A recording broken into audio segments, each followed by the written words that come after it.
Et ce que je m'apprête à partager avec vous va révolutionner la façon dont vous vous approchez du trône de la grâce lorsque vous jeûnez. Voyez-vous, jeûner sans structure, c'est comme essayer de construire une maison sans plan. Vous pourriez finir par obtenir quelque chose qui ressemble à un bâtiment, mais qui ne résistera pas aux tempêtes de la vie. De la même manière qu'un maître bâtisseur suit des plans architecturaux, il existe une architecture divine pour un jeûne efficace que Jésus lui-même a démontré tout au long de son ministère. Le tout premier principe fondamental de votre jeûne devrait être celui-ci. Ne commencez jamais un jeûne sans plan. Ayez un agenda ou un plan avant de commencer. Ne vous contentez pas de vous lever un matin et de décider de sauter des repas en espérant qu'il se produira quelque chose de spirituel. Ce n'est pas du jeûne, c'est simplement avoir faim avec de bonnes intentions. Chaque percée dans l'Écriture est venue d'une recherche intentionnelle et délibérée de la face de Dieu avec un objectif précis en tête. Pensez-y ainsi. Lorsque vous planifiez un voyage, vous ne commencez pas simplement à conduire en espérant arriver quelque part de bien. Vous avez une destination. Vous tracez votre itinéraire et vous vous préparez pour le voyage. Le jeûne est un voyage spirituel qui demande le même niveau d'intention et de préparation. Mais voici où la plupart des chrétiens se trompent complètement, et cela leur coûte leur percée. Ils abordent le jeûne comme un distributeur spirituel. Insérez votre sacrifice, appuyez sur le bouton de prière et attendez que la bénédiction tombe. Cette mentalité révèle un cœur plus focalisé sur ce que Dieu peut faire que sur qui Dieu est. Le deuxième principe crucial est de diviser chaque jour de votre jeûne avec un but spécifique. Chaque jour devrait avoir un objectif différent, une mission spirituelle distincte. Si vous faites un jeûne de 3 jours, comprenez que chaque jour a une fonction unique dans le protocole divin de la percée. Le premier jour doit être entièrement consacré à l'adoration et aux actions de grâce. Ce n'est pas simplement une mise en condition spirituelle agréable. C'est la clé maîtresse qui attire l'attention du ciel. Lorsque vous placez Dieu en priorité, vous communiquez quelque chose de profond au Père. Vous déclarez que vous ne jeûnez pas parce que vous voulez obtenir quelque chose de lui, mais parce que vous désirez davantage de lui. Vous affirmez que votre relation avec Dieu n'est pas transactionnelle, mais transformationnelle. Ce principe est présent dans tout le ministère de Jésus. Lorsqu'il a enseigné à ses disciples à prier dans Matthieu 6, 9, 13, il n'a pas commencé par « Donne-nous aujourd'hui notre pain quotidien ». Il a commencé par « Notre Père qui es aux cieux, que ton nom soit sanctifié ». L'adoration et la révérence venaient avant la demande. Regardez comment Jésus a agi dans le miraculeux, dans Matthieu 14, 19, 20, lorsqu'il s'apprêtait à multiplier les pains et les poissons pour nourrir des milliers de personnes. La Bible dit qu'il prit les pains et les poissons, leva les yeux vers le ciel, les bénit, les rompit et les donna à ses disciples. Il a rendu grâce d'abord, puis le miracle s'est produit. Jésus n'était pas simplement en train de réciter une bénédiction rapide sur le repas. Il établissait une connexion divine par l'adoration avant de libérer la puissance divine par le miracle. Lorsque Lazare gisait mort dans le tombeau dans Jean 11, 41, Jésus n'a pas immédiatement commandé la résurrection. L'Écriture dit « Jésus leva les yeux et dit « Père, je te rends grâce de ce que tu m'as exaucé. » L'action de grâce a précédé le miracle de la résurrection. Ce modèle révèle quelque chose d'incroyable sur le cœur de Dieu. Chaque fois que Jésus s'approchait du Père, il commençait par la gratitude et l'adoration. Ce n'était pas un protocole religieux, mais une priorité relationnelle. Il comprenait que la reconnaissance crée l'atmosphère où les miracles deviennent possibles. Lorsque vous commencez votre jeûne par l'adoration et l'action de grâce, vous étendez vos mains spirituelles vers le ciel dans l'adoration, créant une connexion divine qui transcende le domaine naturel. Ne commencez jamais votre jeûne et vos prières en bombardant directement Dieu de requêtes. Cette approche révèle quelque chose de notre cœur que nous préférerions parfois ne pas admettre. C'est un signe d'ingratitude, que nous en soyons conscients ou non. Lorsque nous nous précipitons dans la présence de Dieu en exigeant des réponses sans reconnaître d'abord sa bonté, nous le traitons comme un majordome cosmique plutôt que comme le Seigneur de gloire. Réfléchissez un instant aux relations humaines.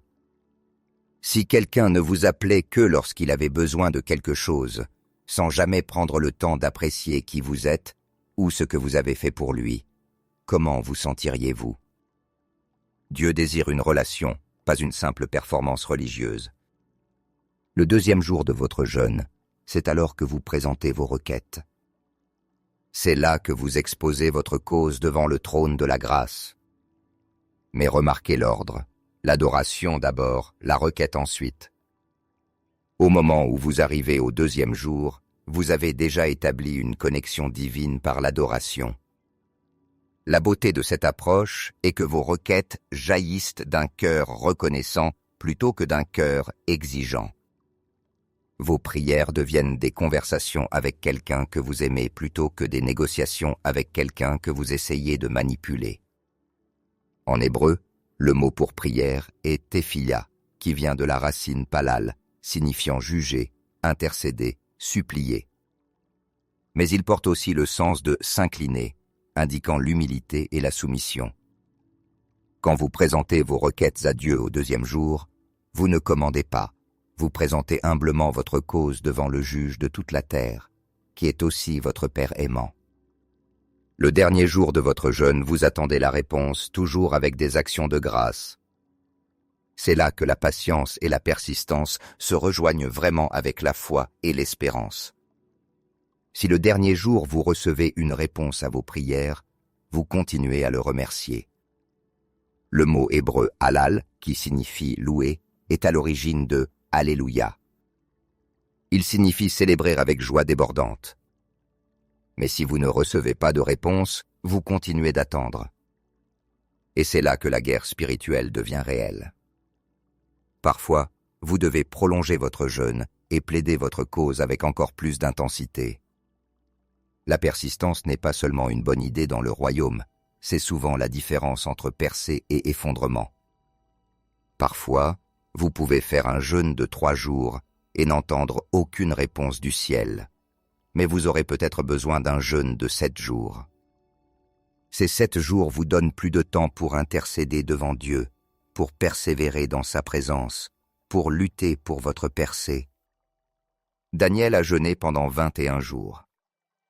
Et au verset 12, l'ange dit « Dès le premier jour où tu as eu à cœur de comprendre et de t'humilier devant ton Dieu, tes paroles ont été entendues, et je suis venu à cause de tes paroles. » Mais des principautés démoniaques ont retenu le messager pendant 21 jours.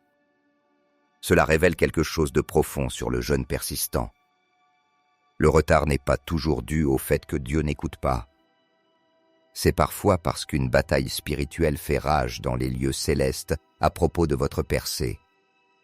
Votre persistance dans le jeûne ne change pas l'esprit de Dieu. Elle maintient la pression spirituelle nécessaire pour surmonter la résistance démoniaque. Le mot persistance en grec signifie littéralement audace sans honte. Jésus a en réalité loué ce type de persistance audacieuse dans Luc 11, 5, 8, où il raconte la parabole de l'homme qui continua de frapper à la porte de son ami à minuit jusqu'à obtenir ce dont il avait besoin. Samuel comprenait très bien ce principe du jeûne persistant.